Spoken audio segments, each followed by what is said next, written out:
الحمدللہ وحدہ والصلاۃ والسلام علی من لا نبی بعد اما بعد۔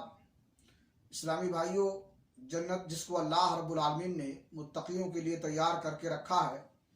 اس میں اللہ کے نبی جناب محمد الرسول اللہ صلی اللہ علیہ وسلم کی رفاقت اور آپ کا قرب بہت بڑا اعزاز ہے، جو یتیم کے ساتھ اچھا سلوک کرنے والے کو ملے گا۔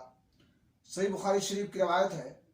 اللہ کے نبی جناب محمد الرسول اللہ صلی اللہ علیہ وسلم نے فرمایا، انا وکافل الیتیم فی الجنۃ ہکذا واشار بالسبابۃ والوسطی وفرج بینہما، کہ میں اور یتیم کی کفالت کرنے والا